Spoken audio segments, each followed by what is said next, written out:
जय श्री हरि मित्रों, महर्षि वेदव्यास द्वारा एक ग्रंथ लिखा गया जिसे ब्रह्म सूत्र भी कहते हैं। ब्रह्म सूत्र का स्थान बड़ा ही महत्वपूर्ण है। मैं आपको बताता हूँ, इस यात्रा में वो लोग जुड़ेंगे जो बहुत सी पुराणों पे या फिर बहुत से चीज़ों पे अधिक विश्वास नहीं करते, लेकिन ईश्वर के सिद्धांतों पर उनका पूर्ण रूप से विश्वास है।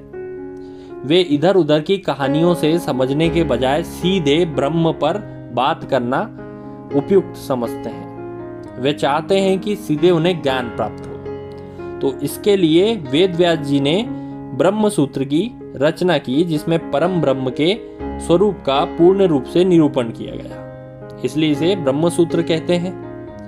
यह ग्रंथ वेद के चरम सिद्धांत का निर्दर्शन कराता है। ऐसा इसे वेदांत दर्शन भी कहते हैं। वेद का अंत या शिरोभाग, ब्राह्मण, आरण्यक, उपनिषद के सूक्ष्म तत्व दिग्दर्शन कराने के कारण भी इसका उक्त नाम रखा गया, यानी इसे वेदांत दर्शन कहा गया। वेद के पूर्व भाग की श्रुतियों में कर्मकांड का विषय है। उसकी समीक्षा आचार्य जैमिनी ने पूर्व मीमांसा सूत्रों में की। उत्तर भाग की श्रुतियों में उपासना एवं ज्ञान कांड है।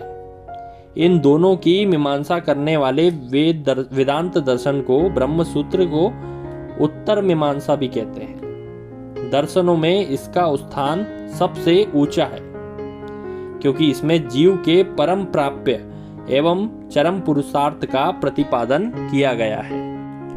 आइए हम इस परम ब्रह्म का ज्ञान कराने वाले ग्रंथ वेदांत दर्शन या ब्रह्म सूत्र का पहला अध्याय शुरू करते हैं। मैं आपको बड़े संक्षिप्त में जो इसके लिखे हुए संस्कृत के श्लोक हैं उनको हिंदी में समझाऊंगा।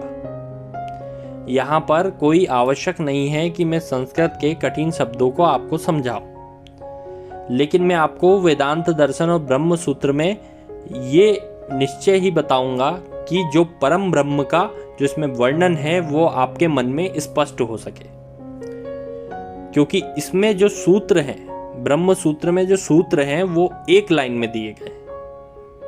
तो पहला जो आज का है हमारा सूत्र, आज हम उसको स्टडी करते हैं या अध्ययन करते हैं। तो पहला अध्याय जो है उसका पहला पाद, तो पहला सूत्र है हमारा। इसमें वर्णन किया गया है कि अब हम यहाँ से ब्रह्म विषयक विचार आरंभ करते हैं। यहाँ पर किसी भी देवी देवताओं की बात नहीं हो रही है। यहाँ बात हो रही है परम ब्रह्म की, और उस ब्रह्म जिज्ञासा को हम यहाँ से शुरू करते हैं। आप अपने मन में एक छवि धीरे धीरे यदि ना भी बनाए तो वो बनती जाएगी, और वो कहीं ना कहीं आपके इष्ट देव पर जाकर भी समाप्त हो सकती है।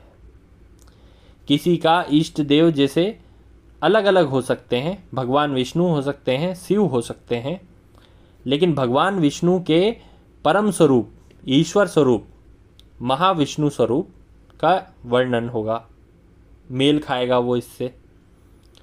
महादेव के सदाशिव जो उनका रूप है, ईश्वर रूप है, उससे मेल खाएगा। गणपति के महागणपति स्वरूप से मेल खाएगा। तो अब आप इसे सुनिए। तो पहला सूत्र ये था हमारा कि यहाँ से हम ब्रह्म जिज्ञासा का विचार शुरू करते हैं।